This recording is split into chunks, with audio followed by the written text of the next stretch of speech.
terhormat Bapak Kepala Sekolah SMP Negeri 31 Muaro Jambi, Bapak Darmadi SAG.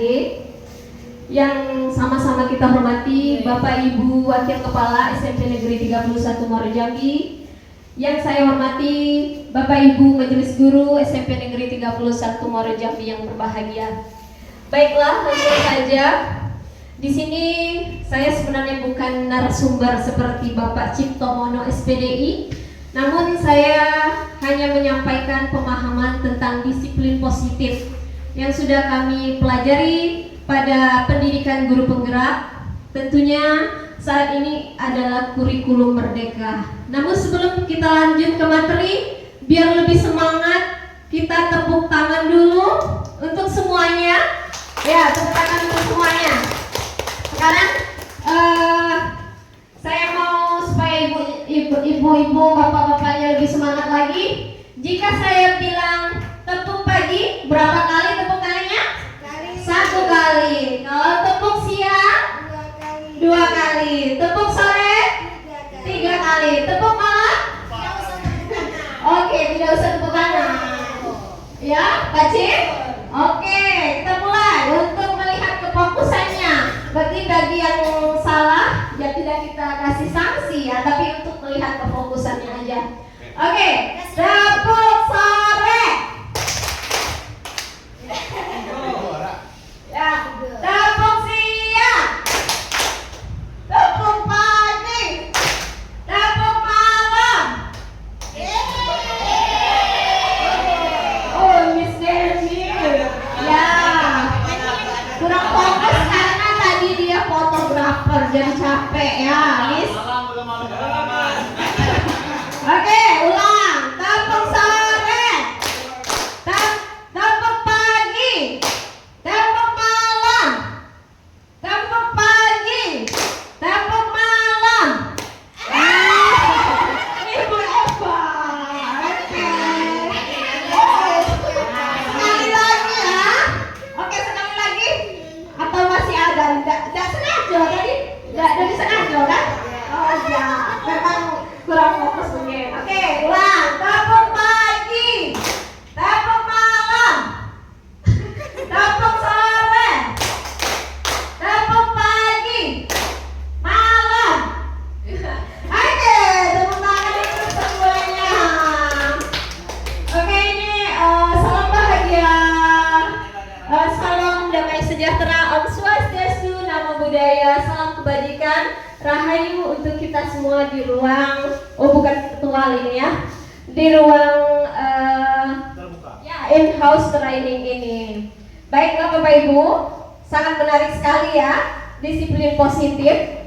Ini maksud disiplin positif ini supaya kita bisa menerapkan disiplin positif kepada peserta didik kita, termasuk kita sendiri. Nah, jadi seperti yang kita sudah lakukan, kebetulan SMP kita ini kemarin memilih indikator disiplin positif ya Pak Cip ya, pada PMN untuk kinerja. Nah, tentunya kemarin hal yang baru untuk kita. Jadi pas observasi itu sibuk membuat kesepakatan kelas. Nah, disinilah jadi apa tujuan kesepakatan kelas, keyakinan kelas itu? Itu tentunya untuk meningkatkan kedisiplinan anak supaya menguasai disiplin positif. Oke, di sini saya bukan maksud mengajari, tapi hanya menyampaikan apa yang sudah kami pelajari di pendidikan guru penggerak. Nah, di sini pemaparannya banyak sekali, tapi materinya agak banyak, namun disampaikan sedikit saja. Perubahan paradigma belajar, disiplin positif, motivasi perilaku manusia, kebutuhan dasar manusia, posisi kontrol restitusi, keyakinan kelas, dan segitiga restitusi. Nah, ada pemantik pertanyaannya di sini. Saya tanya dulu, apakah hukuman dapat membuat seseorang disiplin? Gimana, Ibu Lina? Apakah hukuman dapat membuat siswa kita lebih disiplin? Oke, tidak jawabannya. Bapak Ibu yang lain? Tidak. Dengan hukuman bisa membuat siswa kita disiplin? Kadang bisa. Kadang bisa, kadang tidak. Tidak permanen ya. Iya. Nah, biasanya akan berubah dalam saat-saat tertentu karena itu hanya efek jerah saja. Terus, apakah tindakan melanggar norma atau tertib dilakukan secara sadar? Kadang Anak kita biasanya kadang ada enggak? ada yang sadar, ada yang tidak sengaja, ada yang sengaja ya. Oke, baiklah kita lihat dulu. Nah, di sini ada perubahan paradigma. Ini misalnya, kita lewatin aja ya. Nah, di sini perubahan paradigma. Jadi stimulus, respon, teori kontrol. Siapa sesungguhnya yang memiliki kontrol? Agak salah sebut pula. Kontrol untuk diri kita, untuk diri anak tersebut. Apakah guru yang mengontrol anak, ataukah diri dia sendiri? Nah, di sini yang stimulus respon, kita mencoba mengubah orang agar berpandang sama dengan kita. Nah, terkadang itu yang kita lakukan. Untuk teori kontrolnya, kita berusaha memahami pandangan orang lain tentang dunia. Selanjutnya, perilaku buruk dilihat sebagai suatu kesalahan. Nah, itu untuk yang stimulus responnya. Semua perilaku memiliki tujuan. Nah, yang sebelah sananya. Terus, orang lain bisa mengontrol saya. Nah, yang sana hanya Anda yang bisa mengontrol diri Anda. Saya bisa mengontrol orang lain. Anda tidak bisa mengontrol orang lain. Yang bagian sini lagi, pemaksaan ada pada saat bujukan gagal. Yang selanjutnya sebelahnya, kolaborasi dan konsekuensi menciptakan pilihan-pilihan baru. Yang sebelah sini lagi, model berpikir menang atau kalah, model berpikir menang-menang. Oke, baiklah kita menuju apa itu disiplin ya Bapak Ibu. Berasal dari kata disiplina yang artinya belajar. Jadi kita membentuk siswa itu supaya dia belajar dari apa yang sudah dia lakukan. Itu arti disiplin. Makna asal dari kata berkonotasi dengan disiplin diri dari murid-murid Socrates dan Plato. Itu menurut Socrates dan Plato. Disiplin diri membuat orang menggali potensinya menuju sebuah tujuan apa yang dia hargai. Namun dalam budaya kita, makna kata disiplin itu telah berubah menjadi sesuatu yang dilakukan seseorang pada orang lain untuk mendapatkan kepatuhan. Ya, jadi itulah makna disiplin saat ini. Kecenderungan umum adalah menghubungkan kata disiplin dengan ketidaknyamanan, bukan dengan apa yang kita hargai atau pencapaian suatu tujuan mulia. Itulah disiplin menurut pemahaman itu.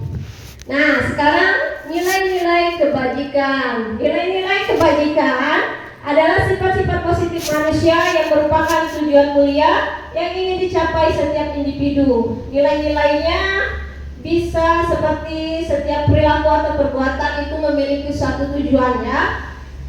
Selanjutnya, dengan mengaitkan nilai-nilai kebajikan yang diyakini seseorang, maka motivasi intrinsik akan terbangun sehingga menggerakkan motivasi dari dalam untuk dapat mencapai tujuan mulia yang diinginkan. Nilai-nilai kebajikan yang ingin dicapai oleh setiap anak Indonesia kita kenal dengan profil pelajar Pancasila.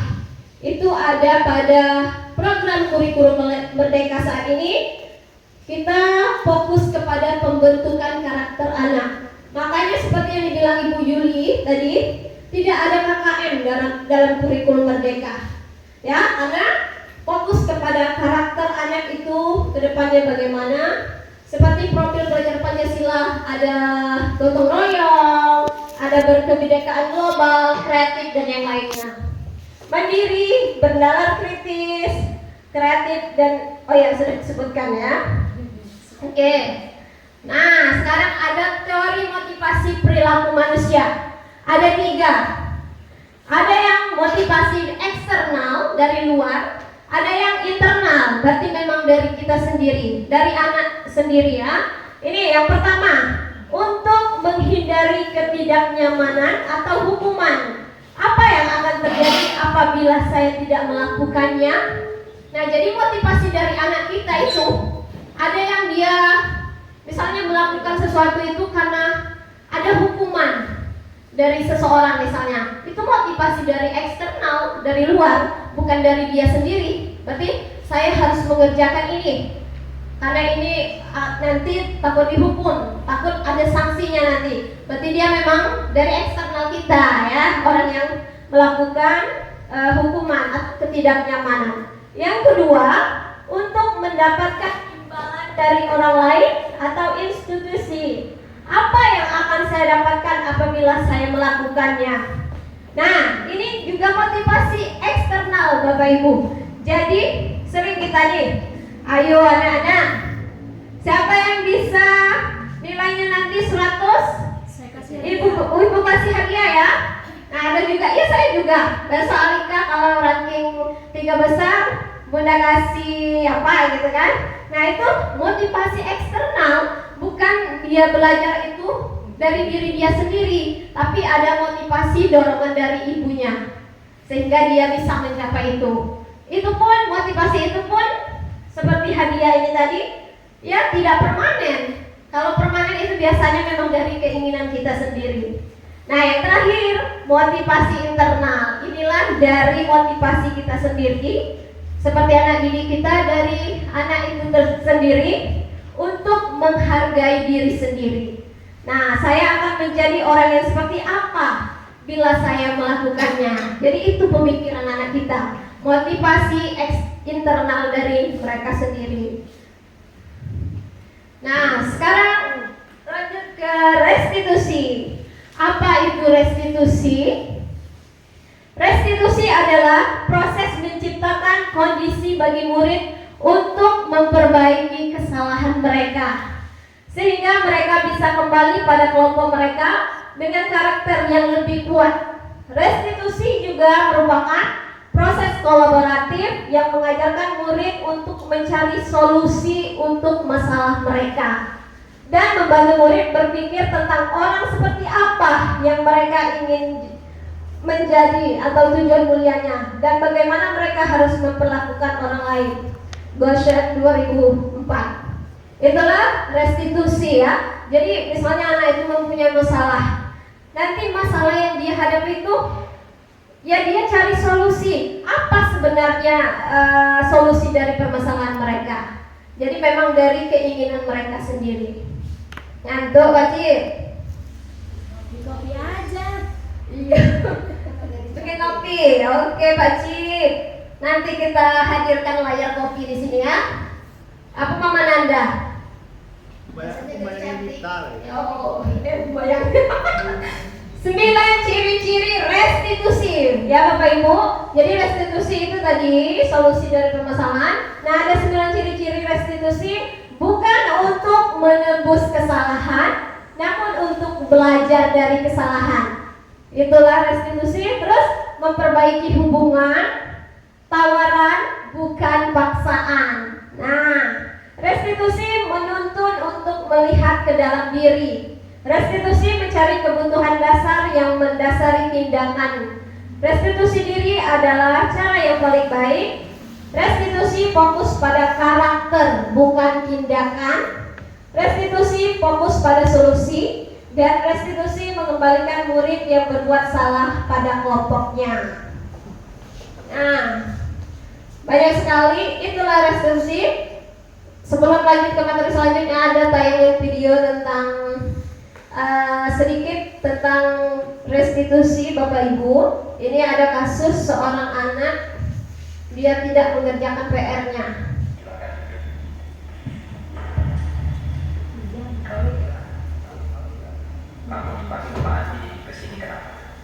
Mungkin berkaitan dengan tugas Pak. Kemarin kamu masuk kan? Iya Pak, masuk. Tetapi saya tidak mengumpulkan tugas. Mira, semua orang pasti pernah melakukan kesalahan. Pak pun juga sama. Namun, setiap kesalahan pasti ada masanya. Kira-kira apa masalah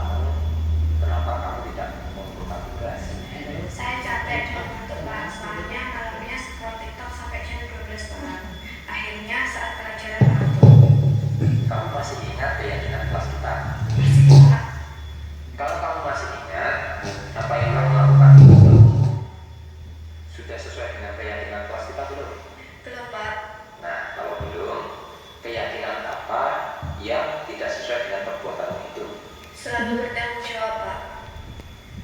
Nah, berarti kamu sudah tahu itu tidak sesuai dengan keyakinan kelas kita. Kira-kira apa solusi yang kamu tawarkan untuk memperbaiki kesalahanmu? Ya, Pak. Pertama, saya meminta maaf karena tidak mengumpulkan tugas. Kedua, saya tidak akan tidur terlalu malam lagi. Dan yang ketiga, saya akan mengerjakan tugas dari Pak Adi dan akan saya kumpulkan besok. Baik, saya apresiasi atas tanggung jawabmu. Nah, lakukan dengan baik. Terus ini kamu boleh kembali istirahat. Terima kasih, Pak Adi. Permisi. Ya.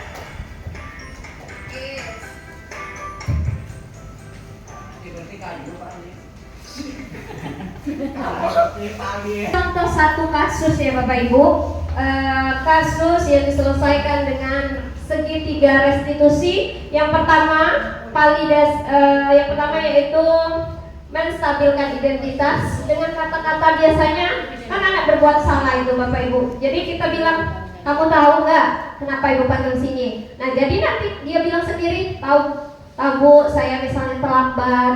Nah setelah itu baru kita tanya, tentunya dia ada alasan kenapa terlambat ya. Nah kami kemarin pas pendidikan guru penggerak juga diberikan tayangan, terus kami mengidentifikasi apakah itu sudah perlakuan yang baik atau belum. Ada terkadang misalnya anaknya terlambat, langsung kita hukum tegak kaki sebelah. Nah ada juga belum kita tanya itu alasan mereka melakukan itu. Nah itu contohnya. Baik, kita lanjut materinya dulu Bapak Ibu. Setelah 9 ciri-ciri restitusi.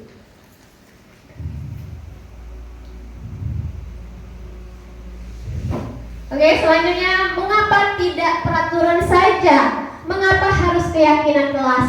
Nah, tadi kasus tersebut dia berujung ke keyakinan kelas. Nah, tentunya setiap awal semester kita seluruh guru ataupun wali kelas itu harus membuat keyakinan kelas, Bapak Ibu.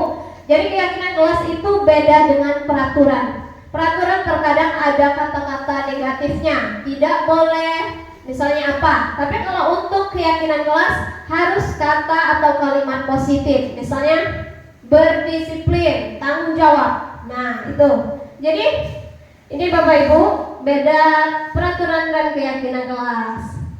Untuk mendukung motivasi intrinsik, kembali ke nilai-nilai keyakinan. Makanya keyakinan kelas itu bukan kita yang buat, bukan guru yang buat, tapi kesepakatan antara guru dan peserta didik yang ada di dalam kelasnya.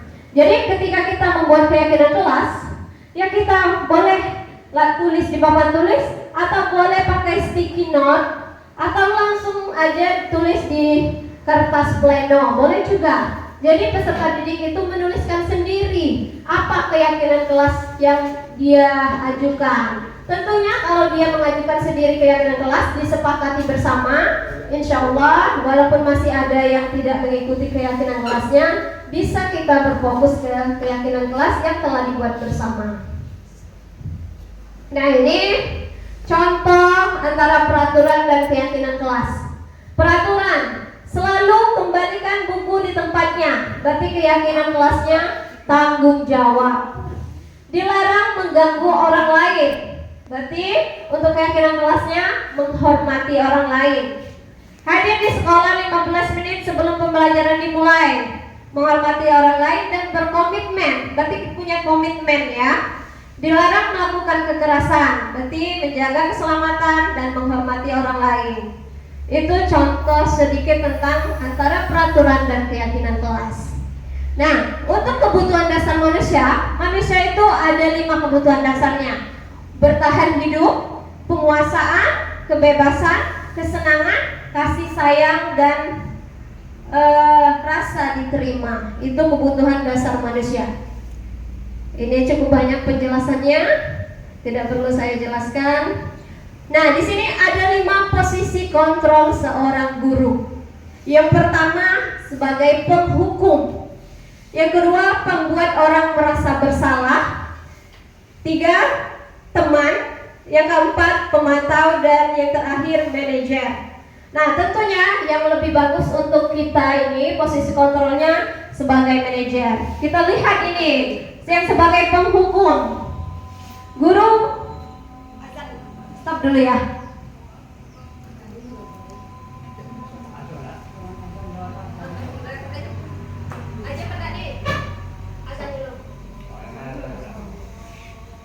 Buat orang merasa bersalah sebagai teman, pemantau, dan manajer. Nah, jadi sebagai penghukum nih Bapak Ibu, contohnya ada kata-kata yang mungkin agak kasar gitu ya. Contohnya guru berkata misalnya, kalau kamu tidak melakukannya, awas ya, rasakan. Ya, maksudnya penghukum ya lebih ke seperti kata-kata yang menekankan. Membuat orang merasa bersalah. Jadi dari kata-kata guru itu, anak itu merasa bersalah seperti, kamu seharusnya kamu sudah tahu, ibu lemah sekali mengatakannya. Ibu stres nih ngomong terus ini. Berapa kali lah ibu bilang, kata misalnya, itu contoh aja. Itu membuat orang merasa bersalah. Terus yang sebagai teman, ayolah lakukan demi ibu. Kamu udah senang ya dengan ibu, makanya seperti itu. Nah itu yang sebagai teman, posisi sebagai teman. Untuk yang pemantau, itu misalnya apa peraturannya? Nah ditanya seperti itu. Terus untuk yang manajer inilah yang kita memberikan solusi langsung kepada siswa. Kamu ingat gak apa keyakinan kelas kita? Nah begitu. Apa yang bisa kamu kerjakan untuk memperbaiki kesalahanmu? Jadi kita menawarkan solusi dari anak tersebut sendiri secara langsung. Itu posisi sebagai manajer. Jadi inilah Bapak Ibu segitiga restitusi seperti yang video ini tadi. Yang pertama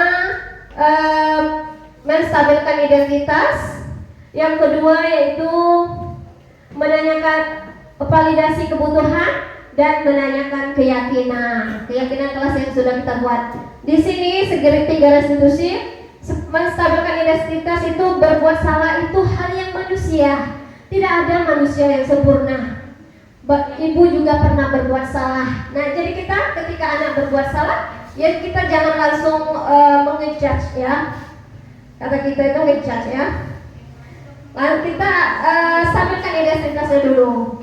Ibu tahu kamu salah, namun kesalahan itu pasti ada perbaikannya. Terus untuk validasi tindakan, kita menanyakan alasan dia melakukan hal tersebut. Itu validasi tindakan. Dan yang terakhir menanyakan keyakinan. Kan seperti kita pelajaran sebelum pas awal semester sudah membuat keyakinan kelas masing-masing. Apa nilai keyakinan kelas yang belum kamu laksanakan dari yang sudah kita sepakati? Misalnya dia menyebutkan ini Bu bertanggung jawab. Oke, berarti apa solusi yang kamu tawarkan terhadap permasalahan ini? Ya, supaya kalau memang itu kata-katanya dari siswa itu sendiri, tentunya insya Allah bisa dilaksanakan. Ya memang, namun banyak kadang siswa mengulang lagi ya Bapak Ibu. Namun segitiga restitusi atau disiplin positif ini untuk membantu karakter siswa supaya lebih bertanggung jawab. Nah ini disiplin positif tadi ada teori kontrol, terus ya banyak sekali. Ada teori motivasi yang ada 3 ini kesimpulannya.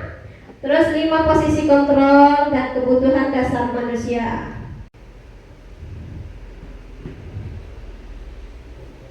Nih, saya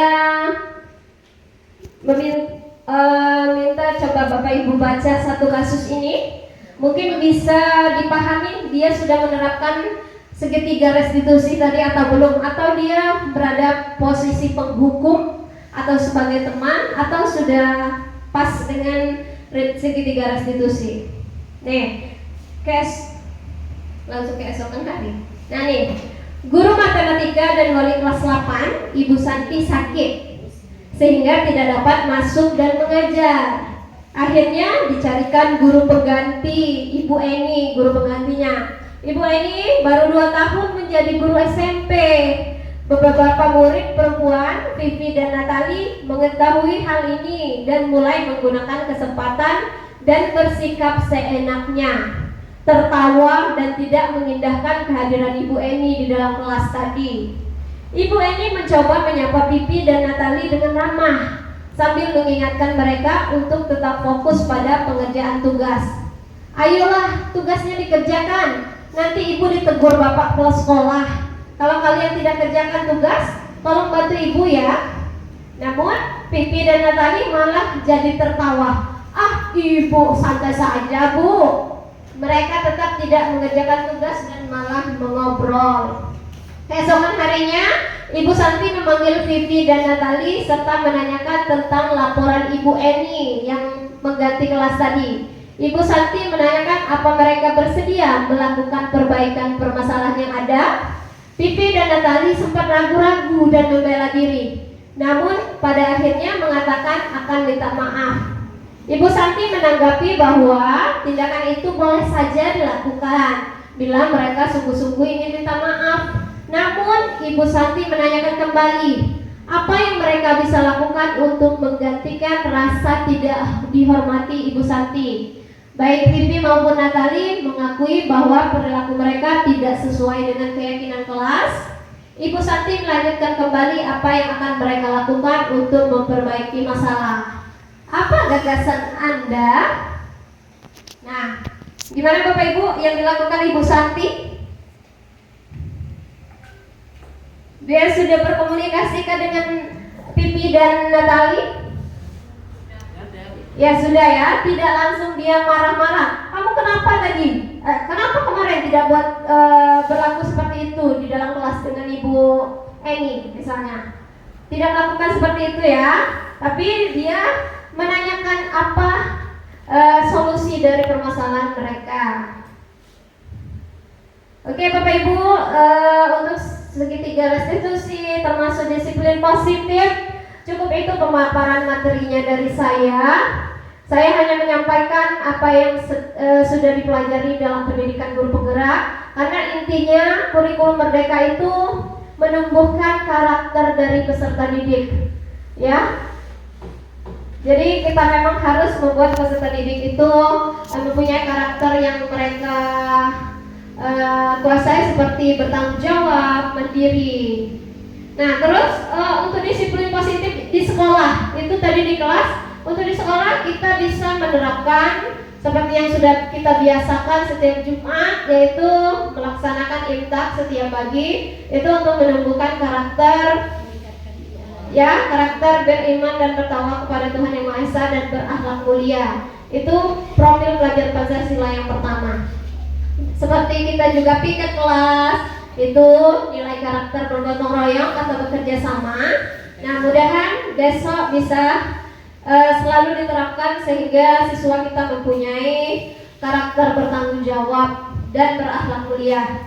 Nah saya juga ada pengen sekolah kita ini kayak salam-salaman itu kurang ya. Misalnya pagi-pagi baru datang atau lewat depan guru, ada siswa-siswa tertentu yang memang sering salaman. Oh gara-gara corona kemarin ya? Oh ya. Ya. Tapi harus kita sampaikan kembali kepada peserta didik kita, kepada anak kita supaya menerapkan 5S apa 3S tuh? Salam, senyum, 5. Salam, senyum, sapa. Oh 3S ya Pak ya. Oke, ya mudahan apa yang kita cita-citakan untuk sekolah kita ini bisa tercapai. Oke Bapak Ibu, cukup di sini pemaparan sedikit dari saya tentang disiplin positif. Semoga kita bisa menerapkan disiplin positif kepada peserta didik kita supaya memiliki karakter yang sesuai diharapkan oleh pendidikan ini, yaitu pada pendidikan yang meningkatkan karakter profil pelajar Pancasila. Baik Bapak Ibu, lebih dan kurang mohon maaf. Terima kasih atas segala perhatian. Wassalamualaikum warahmatullahi wabarakatuh. Waalaikumsalam warahmatullahi wabarakatuh. Terlebih dahulu angkat tangan untuk bertanya.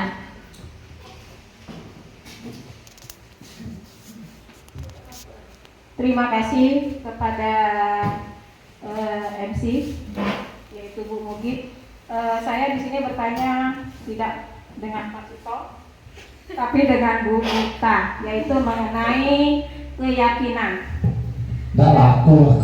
Ya. Gini Pak, begini Bu Mita. Terima kasih Bu Mita atas Ada. ilmu yang telah diberikan, yang telah dijabarkan tadi. Di sini saya ingin bertanya, yaitu mengenai keyakinan. Sudah Bu Mita? Mengenai keyakinan.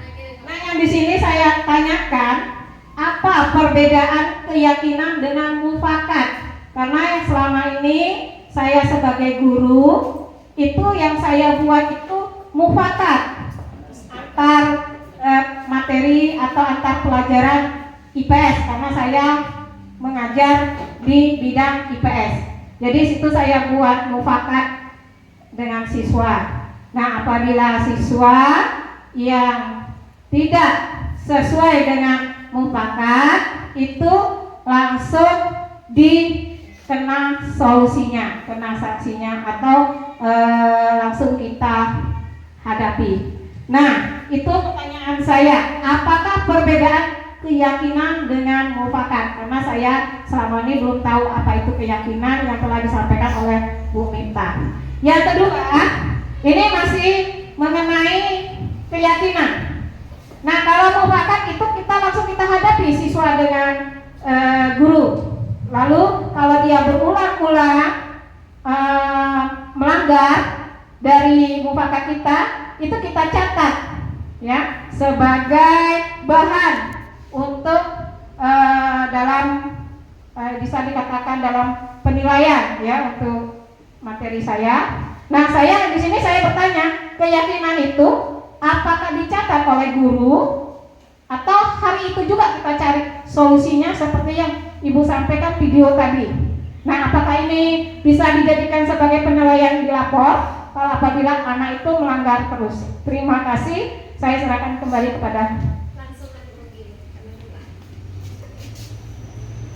Terima kasih kepada Bu Heni yang telah menyampaikan pertanyaannya tentang keyakinan dan mufakat ya Bu Mirta. Bisa langsung dijawab, silakan. Terima kasih Bu Mugi atas kesempatannya. Oke, terima kasih untuk Bu Heni. Berikan aplaus dulu untuk Bu Heni. Dipoto ada dalam video. Nah, terima kasih Bu Heni atas pertanyaannya. Tentunya Bapak Ibu yang lain juga bisa menjelaskan. Namun di sini saya bersedia untuk menjelaskan apa perbedaan antara mufakat dan keyakinan kelas. Nah, tentunya mufakat itu musyawarah ya Bu Heni ya. Ya, musyawarah atau kesepakatan dengan siswa kita di dalam kelas. Tentunya untuk sama ya, karena keyakinan sama namun berbeda. Oke. Untuk mufakat biasanya apakah itu dituliskan di dalam kelas Bu Heni? Misalnya dalam bentuk misalnya ini ditempel keyakinan mufakatnya, tidak tentunya ya, tapi mungkin dicatat oleh seluruh siswa di dalam bukunya masing-masing. Nah, untuk keyakinan kelas dia juga mufakat atau kesepakatan antara peserta didik dengan gurunya. Namun langsung pada saat kesepakatan itu ditulis, langsung ditempelkan di dalam kelas supaya siswanya bisa langsung melihat setiap hari apa yang sudah mereka sepakati. Nah, untuk mufakat, untuk Bu Heni mufakat, apakah yang sudah Bu Heni lakukan itu berdasarkan dari saran dari peserta didik juga, atau memang Ibu Heni yang menyampaikan sendiri langsung kesepakatan kelas kita ini ya buat anak-anak? Nah, gimana itu? Oh, atas kebersamaan. Jadi hampir sama. Kalau jadi keyakinan kelas itu lebih ke kesepakatan antara anak dan guru. Jadi kita berikan waktu untuk anak kita menempelkan kesepakatan apa yang mereka inginkan. Tempelkan di kertas pleno atau langsung di papan tulis, nanti baru dibuat. Nah, jadi anak itu membuat sendiri. Misalnya harus bertanggung jawab. Ya. Jadi hampir sama Bu Heni. Namun untuk keyakinan kelas itu harus langsung dituliskan di kelas tersebut kalau bisa, karena itu merupakan dorongan untuk mereka untuk kedepannya mereka lakukan. Oke, untuk yang kedua kata Bu Heni tadi, apakah ketika anak tersebut misalnya tidak melaksanakan mufakat atau keyakinan kelas tadi ya? Oke, kalau untuk keyakinan kelas, kalau memang hari itu bisa diselesaikan permasalahannya, ya kita langsung memanggil anaknya, ya, karena tentunya kita langsung menanyakan alasan apa dari mereka lakukan itu, alasannya. Terus langsung kita tanyakan lagi, apa penawaran solusi yang mereka bisa selesaikan. Kita tanyakan aja dulu. Bukan kita langsung menawarkan sebaiknya kamu seperti ini ya. Nah, kita tawarkan dulu dengan kata-kata yang sopan. Kamu tahu nggak ibu panggil ini kenapa? Ya bu, misalnya kan. Nah, maaf bu, saya tadi tidak buat tugas. Oke, jadi kita tanyakan dulu alasannya. Kenapa tidak buat tugas tersebut? Terus pada akhirnya kita lanjut ke keyakinan kelas tadi. Berarti berhubungan dengan keyakinan kelas tadi. Kamu ingat gak keyakinan kelas apa yang belum kamu lakukan? Ini bu, yang bertanggung jawab. Misalnya dia ada buat tugas tadi. Oke, jadi solusi apa yang kamu tawarkan untuk yang kamu tidak bertanggung jawab buat tugas tadi? Dia langsung menjawab sendiri. Berarti memang dari diri dia sendiri, bukan dari eksternal. Berarti motivasi internal tadi dari dia sendiri. Begitu Bu Eni. Jadi kalau bisa pas hari itu langsung diselesaikan. Kalau bisa secara face to face ya. Jangan di depan anak itu, misalnya di kelas itu langsung kita apakan. Begitu Bu Eni. Terima kasih Bu Eni. Mungkin ada pendapat dari Bapak Ibu yang lain. Baik, Bapak Ibu ada yang mau menanggapi? Kalau saya bertanya boleh? Iya, boleh. Nampak, Pak Cik? Tampaknya kita ada beberapa pertanyaan yang ingin saya sampaikan untuk Bu Miftah dan juga untuk Pak Cipto Mono. Untuk disiplin positif ini adalah merupakan salah satu topik yang sangat menarik ya, karena ternyata banyak hal-hal yang kita lakukan itu belum sesuai dengan segitiga restitusi yang sudah disepakati oleh Menteri Pendidikan, bahkan oleh pendidik di seluruh Indonesia. Jika kita melihat dari pemaparan materi ini kan lebih mengacu bagaimana keyakinan kelas dan juga pelaksanaan disiplin positif di kelas. Bagaimana penerapan keyakinan kelas ini untuk tingkat yang lebih luas. Seperti contohnya, kita kan di sekolah memiliki tata tertib. Rasanya tata tertib itu bukan lagi sesuatu yang sinkron kalau kita mengacu pada keyakinan kelas. Jadi yang ingin saya tanyakan, bagaimana penerapannya untuk tingkatan yang lebih tinggi lagi. Kemudian untuk numerasi dan literasi mungkin nanti bisa dibantu oleh Bu Miftah menyampaikannya. Literasi dan numerasi ini menjadi tanda tanya besar setiap tahunnya. Bagaimana hasil ANBK itu, karena kita seperti menang lotre kayak gitu loh. Karena saya yakin tidak banyak anak yang memiliki kemampuan itu, dan realitanya di lapangan ketika anak mengerjakan harusnya waktunya 2 jam, anak bahkan teksnya pun tidak membaca. Betul ya Pak Cipto ya? Jadi ketika pelaksanaan ANBK itu mereka bahkan tidak baca teks, tidak baca soal, tidak pernah menghitung. Kertas mereka ini putih, dikasih kesempatan untuk numerasi, menghitung dan lain sebagainya. Jadi ini kita itu kayak sedang bertaruh kepada anak setiap tahunnya untuk yang namanya hasil dari lapor pendidikan, baik literasi dan numerasi. Nah ini menjadi momok bagi saya, bagi guru-guru lainnya, terutama guru mata pelajaran. Mungkin literasi sudah diterapkan dalam tingkat sekolah, tapi kan pelaksanaannya tidak seintens dengan guru mata pelajaran. Bisakah memberikan bagaimana tips dan triknya untuk kami sebagai guru mata pelajaran, Pak Cipto, Bu Miftah, bagaimana meningkatkan kemampuan literasi dan numerasi itu tentunya di pembelajaran di kelas, karena nanti akan berdampak ke anak dalam mengerjakan ANBK. Karena terus terang memang yang saya lihat bahkan soalnya pun tak dibaca, apalagi wacananya kayak gitu kan yang terjadi di lapangan.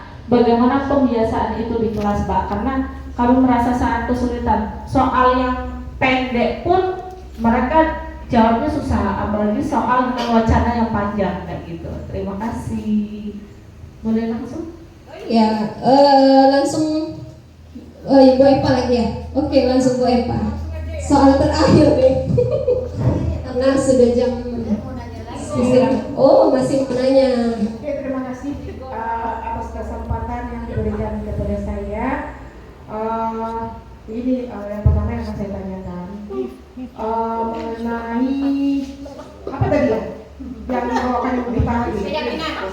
Pemahaman disiplin positif ya, keyakinan kelas. Nah, jadi keyakinan kelas ini kita kan, kalau saya pemahaman saya bahwa keyakinan kelas itu di setiap guru bidang studi itu memiliki juga. Nah, tapi kalau menurut saya itu ada baiknya mungkin keyakinan kelas itu dibuat oleh kelas lah, jadi guru bidang studi mengikuti. Nah, jadi nggak ada tabrakan antara keyakinan kelas dengan guru mata pelajaran. Jadi istilahnya kita menyesuaikan lah istilahnya ya, karena kalau seperti teknik caranya yang dibuat tadi kan siswa membuat masing-masing dimasukkan di apa namanya tadi itu? Ya, misalnya kertas pleno. Kertas pleno begitu kan. Nah, jadi kalau misal 10 guru mapel 10 pak itu gawe gitu jadinya. Nah, agak merepotkan rasa saya. Jadi saya ingin supaya jangan merancukan gitu ya Bapak Ibu ya, prinsip kita. Jadi harapan saya nanti untuk itu kita guru mapel menyesuaikanlah dengan keyakinan kelas yang dibuat oleh wali kelasnya. Nah, wali kelasnya mungkin bisa lah menyesuaikan untuk guru-guru mapel lainnya, gitu ya, Bapak Ibu ya. Jadi nggak siswa juga nggak pusing. Masing-masing ini punya keyakinan kelas bidang studi matematik, IPA, PKN beda-beda. Anak juga pusing dibuatnya kan. Nah, jadi itu harapan saya untuk yang keyakinan kelas. Nah, kemudian saya lihat itu kan dari yang pemaparan Bu Miftah lagi tadi itu bahwa dengan segitiga restitusi tadi ya.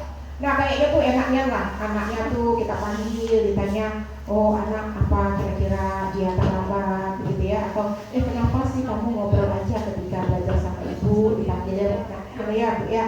Nah, kadang-kadang anak bisa menyadari kalau dari paparan kan anaknya bisa menyadari, dan anak juga mau merubah. Tapi kita hadapi sehari-hari kan, wah kayaknya berkali-kali kita ini kan anak juga tidak ini kan, ya Bu ya.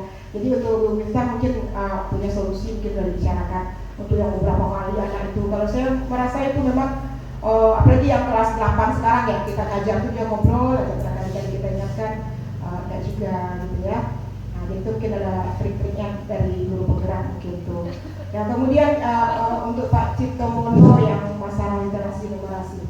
Nah, literasi numerasi ini saya lihat kita ya kata saya ke buku kita dia kita belum beruntung itu. Patokan itu apa sih? Nah, itu ya, sehingga kita belum beruntung mendapatkan apa namanya itu bos kinerja. Nah, salahnya dari mana? Kalau seandainya memang dari gurunya, kalau seandainya bisa nampak dari sama gurunya siapa yang menjawabnya belum sesuai kriteria, mungkin bisa disebutkan aja lah. Oh, Bu Eva misalnya menjawabnya masih seperti tadi diketahui Bu Lina. Oh, Bu Lina yang terbaik jawabnya. Nah, mungkin disebutkan juga kalau seandainya Bu Eva salah dalam mengisi sesuai kriteria. Nah, itu dipaparkan pada gurunya sehingga mungkin ada kebaikan nanti ke depannya kan gitu ya. Nah, jadi harapannya kita bisa memperoleh bos kinerja itu. Kemudian juga nanti dulu deh kayaknya ya. Jangan lama-lama gitu. Ya jangan lama.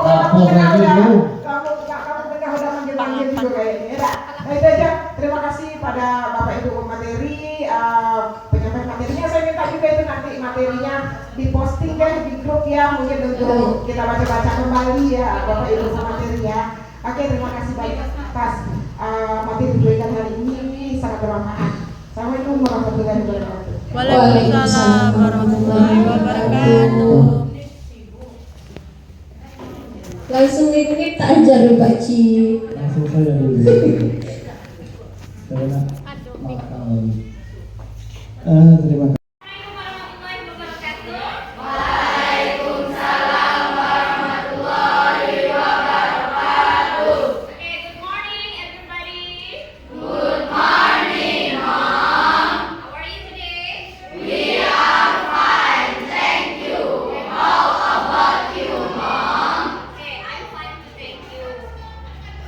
Semuanya, kita sudah memasuki awal pembelajaran, awal semester ya.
bisa lebih disiplin, bisa lebih bertanggung jawab di dalam kelas dan dalam pelajaran. Nah, kesepakatan kelas itu beda dengan peraturan ya. Kalau peraturan itu lebih kepada satu pihak, ya. Peraturan, misalnya tata tertib di sekolah kita. Tata tertib itu dibuat oleh pihak sekolah saja, tidak berdasarkan kesepakatan kelas. Nah, namun kesepakatan kelas atau keyakinan kelas itu dia memang itu penawaran dari kalian. Kesepakatan apa yang kamu tawarkan? Ya, jadi dalam bentuk kalimat-kalimat positif. Tahu kalimat positif? Berarti tidak ada kata tidaknya. Nah, sekarang kita mulai sepakati keyakinan kelas.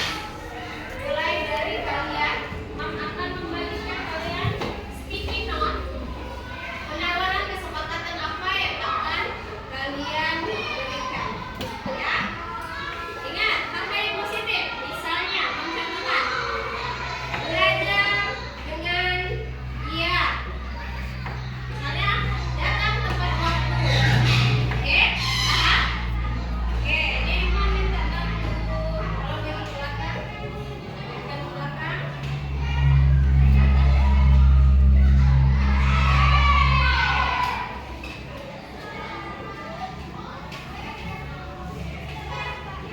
Oke, silakan dituliskan penawaran kesepakatan apa yang akan kamu buat.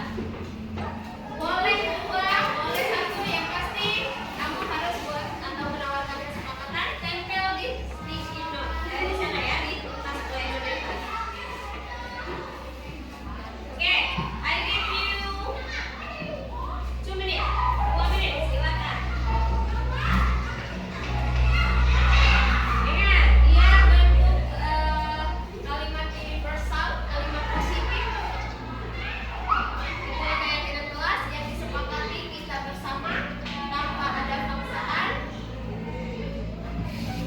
Oke, sudah selesai mulai tanggal 5. Nanti baru kita simpulkan.